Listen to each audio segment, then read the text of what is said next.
Several major scandals have recently rocked the academic world, revealing plagiarism at the highest levels of the most prestigious institutions.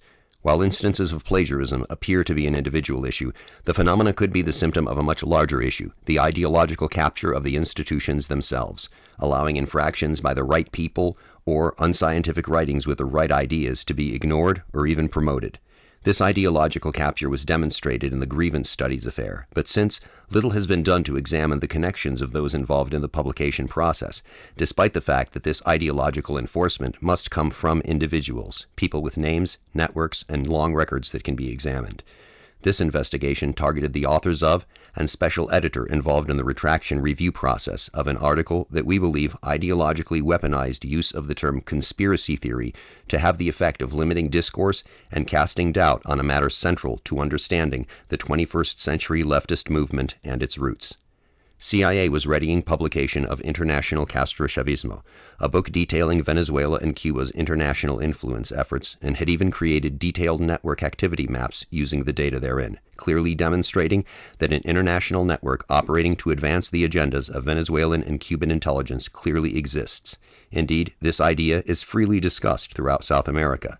Yet, an English-language article existed, and still exists, in the SAGE publication Convergence, the International Journal of Research into New Media Technologies, that calls Castrochavism a conspiracy theory in its title. In light of the evidence available, this is akin to calling Maoism a conspiracy theory, as Castrochavism is simply the term used to describe the modern iteration of the socialist movement and its characteristics. CIA thus decided to send SAGE a request to retract the article in question. After some correspondence, including further specific questions about possible conflicts of interest, SAGE doubled down on the designation of CIA as publishers of a conspiracy theory with the following response. What is interesting is that it largely hinges on the definition of conspiracy theory presented in that particular article, stating conspiracy theories are forms of knowledge with their own rationale, specific effects, and societal significance. This contradicts and obfuscates not only the popular understanding of conspiracy theory and its negative connotations, but claims and citations within the article itself, as well as a great majority of academic publications on the matter. SAGE also insisted that they had undertaken a review of our claims on potential conflicts of interest and were unable to verify them as conflicts requiring declaration.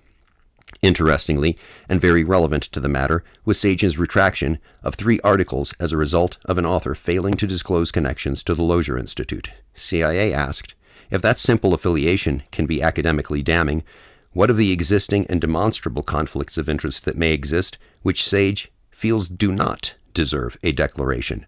Wouldn't it be a conflict of interest worth declaring if members of a leftist conspiracy were to publish an article ridiculing the consideration of the existence of such a conspiracy? Believing it would, CIA decided to investigate those involved. It should also be noted that the article is rife with poor scholarship, which we believe should have warranted retraction itself, but assume it was overlooked given the ideological implications therein. Each of these points has a case beneath it which is viewable and links accessible in the full report on our website, as are all references on this video. Regarding the article's poor scholarship, the authors of the article misrepresent their methodology. They make normative judgments, misquote authors, don't provide access to data, don't account for dirty data, have biased framing, along with multiple major errors like data incongruencies and multiple minor errors like spelling errors and infographics missing their keys. Most relevant to our further investigation, the authors cite academics linked to Venezuelan-funded networks and frame their research in ways demonstrating alignment with the goals of the PCC and PSUV as evidenced by their sources, subjects, and outright statements. Theoretically, had this article been removed for such poor scholarship, CIA would have not had reason for its revealing investigation into the ideological connections of the authors and editor. Examining these connections, we find that, in the article, the authors emphasize how far-right politicians, already biased political framing, use X to promote conspiracies. Looking at a single sentence about this matter, we find 3 citations involving 4 authors. Taking a look at those authors, we find, first, Stephen Forti, whose Flickr account contains pictures of his travels to Cuba talked about in his curriculum vitae, also full of leftist work and links. Forti is a contributing author to Jacobin magazine, a leading voice for the American left, offering socialist perspectives on politics, economics, and culture. Forti is also a contributor to Catharsis. who sees its role as contributing to the realization of a political movement facilitated by Gramscian language to resist capitalist barbarism. Forti is also listed as a contributing author to Z Network, which purports to sponsor activism towards societal transformation that is explicitly anti-capitalist. Notable staff at Z Network include Gregory Wilpert, who moved to Quito, Ecuador in 2014 to help launch Telesur English, Venezuela's propaganda network, and his wife was even a Venezuelan diplomat. Another Z Network staffer is Michael Alpert, whose blurb as an emeritus of the effort lists him as an OG of the left, which means original gangster in popular parlance. He's listed as a staff member on Telesur's website who has claimed his work for Telesur has been sustaining his left journal, Z Magazine, since mid-2014. We also find Christian Fuchs, a prolific Marxist scholar who has written and edited works including Digital Labor and Karl Marx, Rereading Marx in the Age of Digital Capitalism, and many more. Fuchs stated in an article in a Sage publication that Marxist socialist humanism is the proper answer to the deep crisis of humanity and uses the same email platform as members of the ELN, a U.S.-designated terrorist group. Ernesto Calvo, who has been interviewed on Telesur multiple times, in 2017 by Jorge Gestoso, again in 2020 with Orlando Perez. His work is well known and praised among Telesur alumni, and his biography lists the notoriously communist Frankfurt School as an influence. Natalia Arguete, who has also appeared on Telesur with Orlando Perez in interviews in 2019 and 2023, and provides extensive political analysis to Oliver Acuña's 2015 article. She is also featured in a seminar video with Ernesto Calvo.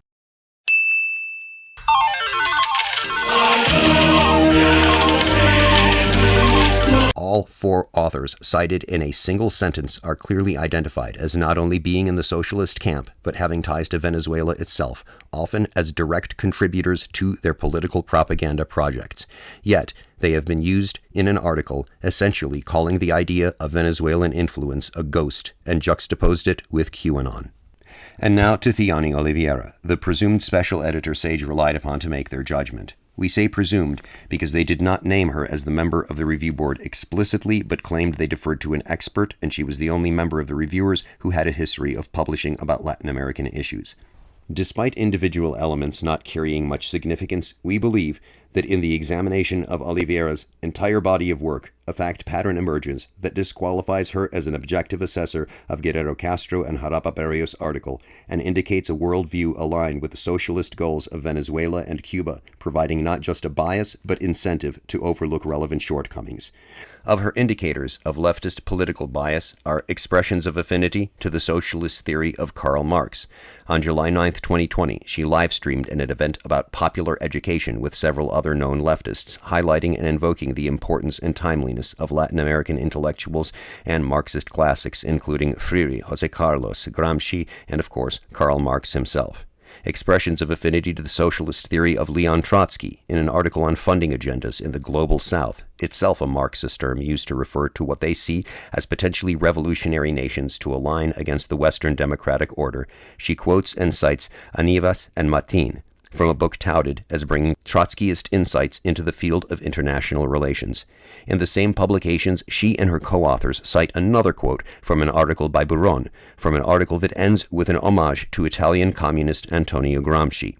In this same article, Buron describes several of the institutions which are widely cited as being constituent elements of Castrochavismo's operational structure itself: ALBA, Petroamerica, and the ALBA Bank, and openly states the Venezuelan state has arguably deployed its resources to form an alliance of countries against U.S.-led global capitalism. In the next paragraph, he mentions the goals of Castrochavismo, Nuestra America, and a multipolar world.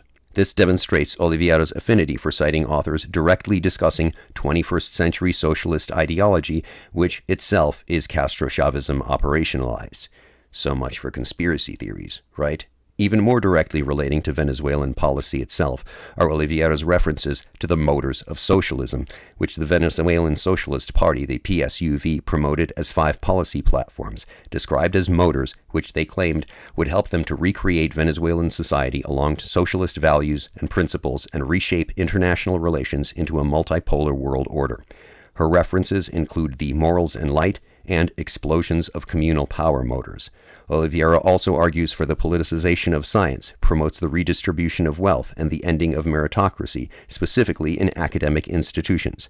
She shared a number of perspectives categorizable as socialist in an online panel titled Epistemes of the Global South, Education, Academia, and Well-Being. Oliveira has also positively referred to decolonial and socialist authors and those connected directly to Castrochavist networks, including but not limited to José Carlos Mariátegui, Nancy Fraser, Ramon Grossfugel, Edward Galeano, Bonaventura de Sousa Santos, and more.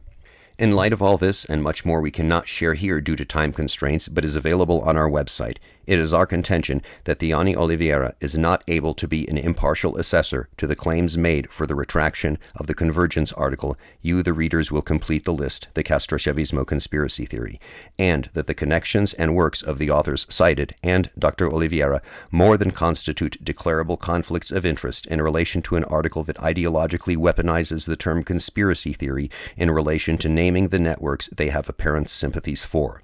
CIA, on behalf of all of the authors who contributed to International Castrochavismo and honest academics the world over, again demand Sage retract the article. In closing, we would like to refer to Oliveira's own words, found in an interview on a website where her image appears directly below the phrase, "Conspiracy theories cannot just be dismissed." In answering, how can we protect ourselves against harmful conspiracy theories, Oliveira talks of transparency and states that institutions that are challenged by conspiracy theorists should see it as an opportunity to recognize their own responsibility. We ask her to accept her own responsibility, especially in light of her answer to the previous question about the role conspiracy theories play in politics, where she says, "It can be tempting for the powerful to suppress criticism. Once installed in power, they accuse political opponents of being conspiracy theorists. We cannot help but notice the ironic parallels." Thank you so much for your time. Please like, follow, subscribe, and to help support our continued efforts, please purchase our book, International Castrochavismo, and support us on our webpage. Thank you so much, and have a wonderful day.